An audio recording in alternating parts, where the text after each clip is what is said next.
Hey, it's Cody, and today is day 6 riding Route 66 on motorcycles. Last night we checked out the iconic Conoco station all decked out in neon, and today it is just as stunning in the crisp light of day.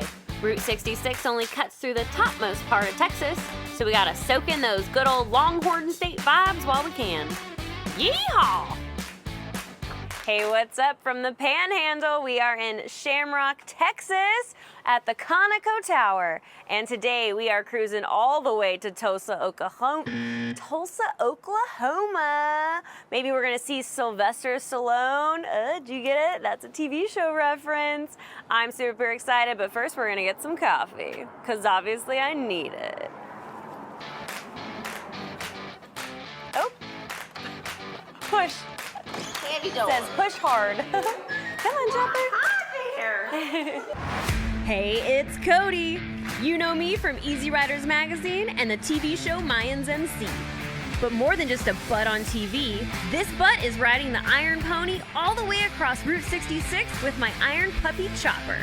Together, we're on a mission to raise money for our favorite dog rescue while forging new friendships along the way.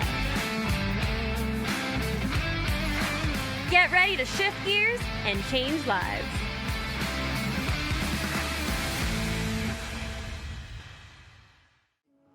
Today's episode is brought to you by Sharks Club Motorcycle Attorneys. They come to all of our events, they're super awesome, and they actually ride too, so they get it.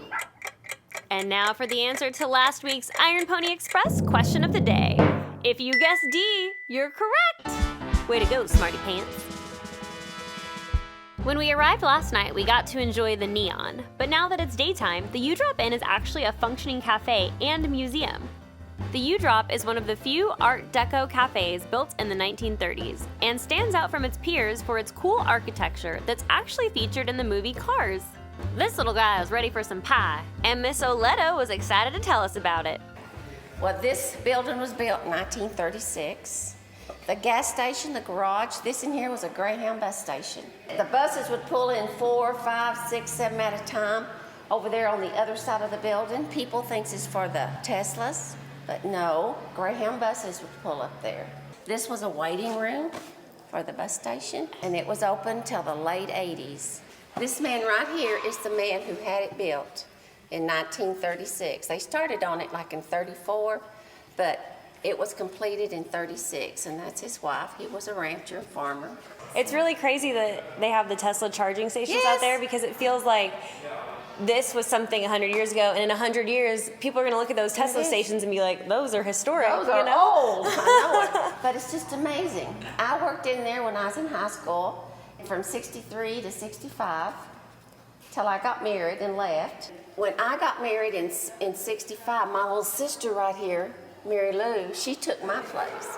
She is 15, first year in high school. Oh my gosh. But as you can, when you go in there, you can see that it's never changed.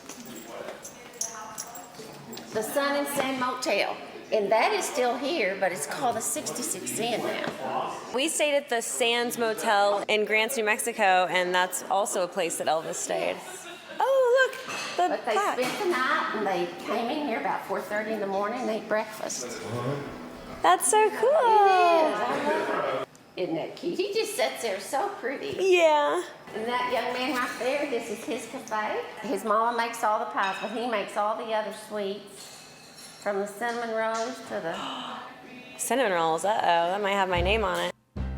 Turned out to be more of a banana morning for me, but these guys were dying to try some of the goodies. How is it? Just like honey. What a cool little stop. I love mom and pop shops like this because you don't just feel like a number on a ticket. You really feel welcomed, like you're just one of the family. They also had a map where travelers can stick pins in from where they're from. They take them out and start fresh every year. Look at all those pins. So cool that people from all over the country and the world have stood exactly where I'm standing.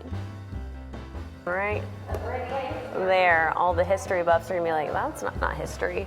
Geography buffs are gonna be like, that's not where LA is. Slapped one of my stickers over here, and oh look, we're right next to Dean Walker. Do you remember that name? We're gonna see him later. We said goodbye to some new friends and got back on the road. Sometimes getting started can be a little bit tricky. Jigger, where are you going? I never know which direction we're supposed to go. See you later, Shamrock. And hello, Oklahoma. Oh, what a beautiful morning. That's 5 states in 6 days, baby. We are heading into the Bible Belt, and these signs are everywhere. It's fascinating how billboard culture changes as you drive across country. Next stop, the Route 66 Museum, where we ran into an Eagle Rider tour group. People from all around the world fly here to ride motorcycles to do this trip. A little language barrier never stopped us from bonding with bikers. Name? Chopper.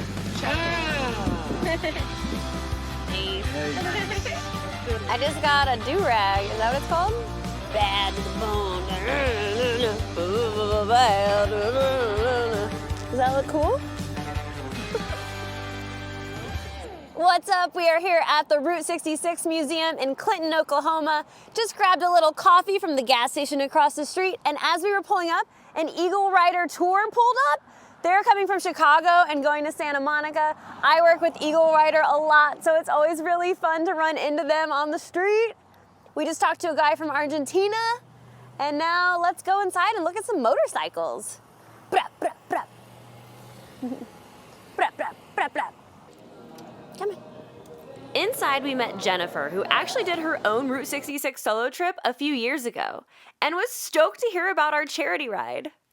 We did a little GoFundMe for Wagmore Pets. It's a dog rescue, so.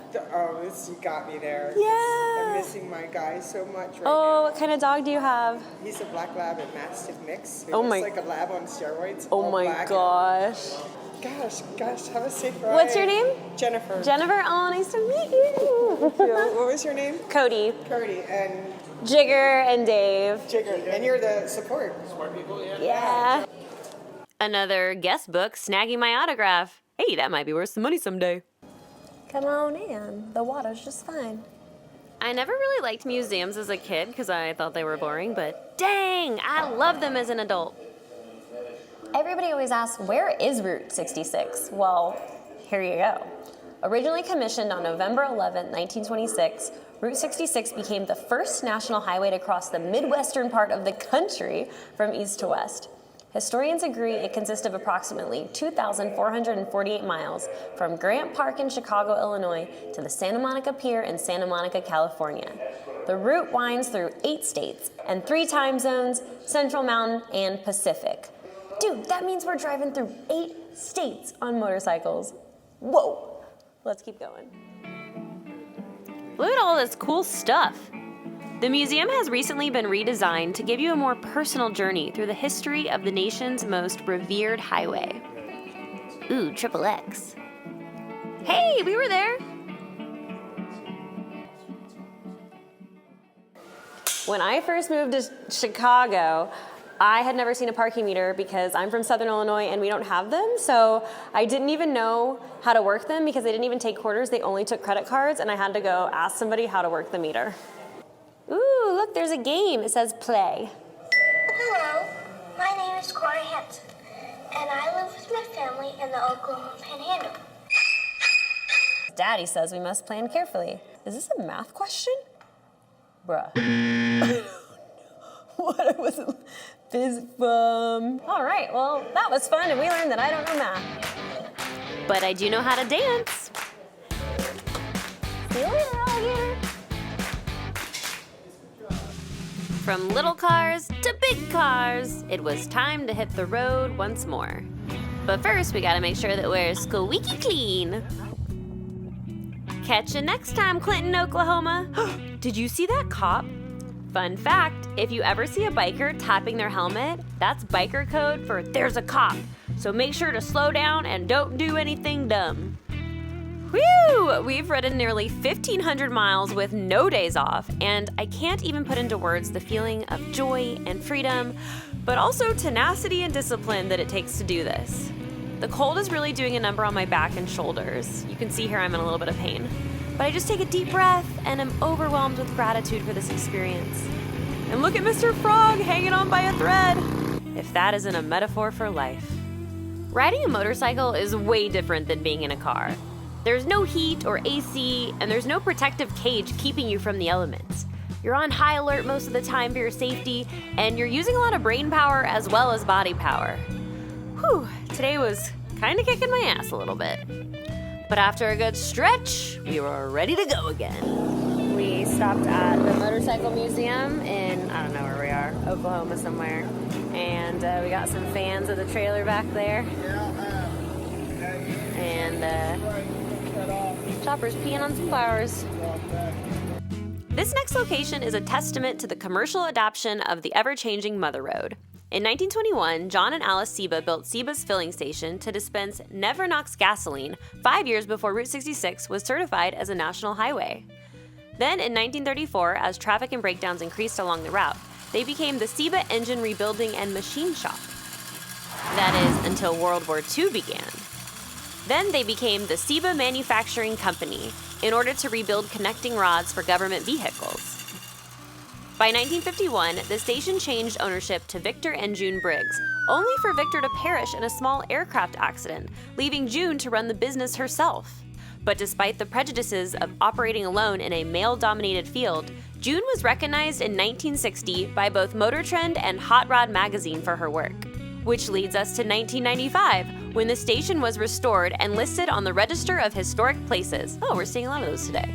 Now coined the Seba Station Motorcycle Museum, the place boasts over 102 vintage bikes and regularly hosts community events, swap meets, car shows, and motorcycle rides. Whew, that was a lot of information. We almost skipped that stop because we were racing against the clock today, but I'm so glad we didn't because it ended up being one of my favorite places. Now it's time to test that knowledge retention. You should have seen this coming. It's time for the Iron Pony Express question of the day. Since its construction in 1921, Seba Station has held many names. Which title does it currently hold? Type your answer in the comments below and tune in next week for the answer. And we are off to Tulsa, Oklahoma, where we sat down with the president of the Oklahoma Route 66 Association, which for some reason was so hard for me to say at the moment. We sat down at the Mother Road Market, which is Oklahoma's first food hall, which we loved because it's all about shopping local and supporting mom and pop shops. Look at Chopper eyeing that food. I'm gonna let you say it. Sure. I'm Rhys Martin. I'm the president of the Oklahoma Route 66 Association. It's like you've said that before. Well, thanks for hanging out with us, Rhys. It's my pleasure. Thank you all for stopping in Tulsa. Tulsa is known as the capital of Route 66 because it's the home of Cyrus Avery, who's known as the father of Route 66. He was one of the biggest advocates for getting the highway created that connected Chicago to Los Angeles. So we got a statue for him and everything here. So there's a history all over the place, not just in Tulsa, but here in Oklahoma. We have more drivable miles than any other state. Nice. Because you were saying that if you were to connect a straight line, that this wouldn't even be on it. Right. You know, it doesn't touch Oklahoma or even Missouri when you look at a map. And so because of the 11th Street Bridge here in Tulsa, said, you know, this is really important. We can just cross this state-of-the-art bridge and we don't have to build one for Route 66. Clever man. Everyone said great, you know, and so it comes down through Missouri and Oklahoma and Texas Panhandle. Just happened to conveniently go by his service station. I'm sure that was a coincidence. It's all about who you know. Tulsa is also home to Michael Wallace, which is an author. He wrote the book Route 66, The Mother Road, which is one of the books credited for helping resurrect Route 66 as this thing to do and that it's still here. And he voiced the sheriff in Cars, and he ended up actually leading those Pixar tours I was talking about. You can go back and watch Cars after your trip, and it's going to feel almost like a documentary because there's so much in it that's in there that is directly taken from real life experiences. I mean, Route 66, you know, is about to turn 100 years old in 2026. That's the centennial.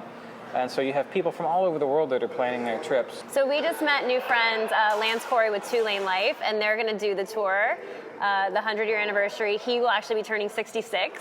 And if that's not the coolest thing you've ever heard. And so, I don't know, maybe we'll be back. I'm hoping to maybe like tag along. Hint, hint, Lance, if you're watching this. I definitely want to inspire people to like get out and come see it because there's so much cool stuff out here. It's great to see people really start talking about supporting local, mom and pop businesses, having authentic experiences, because that's what Route 66 is all about. And you guys are staying at the Desert Hills tonight. Yes, can you tell us something about that? I can. The Desert Hills is a vintage 1950s era motel on Route 66 here. Their neon sign was restored for a big international festival we had here in 2004. And it's been owned by the same family for decades. You know, they cater to the individual traveler, and you can't replicate that experience anywhere else. Route 66 is called a linear community because it's like a family once you get down to it. Well, thank you so much. This has been amazing. Can I My give you a pleasure, hug? of course. Safe ride. Thank you. All right, time to go get back to our hotel and maybe take a shower today. I'm not sure yet. But first, we took a little cruise in downtown Tulsa to enjoy the neon. What another exhilarating day riding Route 66. Today was very informative. I'd call this our museum day. We saw lots of cool places, enjoyed the highs and the lows, and continued to make memories with folks brave enough to take a chance on something new while preserving something old. Stay tuned for next week, because you never know what's going to happen on Route 66. Thanks so much for watching. Smash that like and subscribe button, and shout out to all these wonderful places for letting us film. Thank you to this episode's sponsor, Shark Squad Motorcycle Attorneys, and to our amazing crew. Today we rode 293 miles for a total of 1,506 miles and raised $1,502 for a total of $4,620 for Chopper's charity. Let's shift gears and change lives.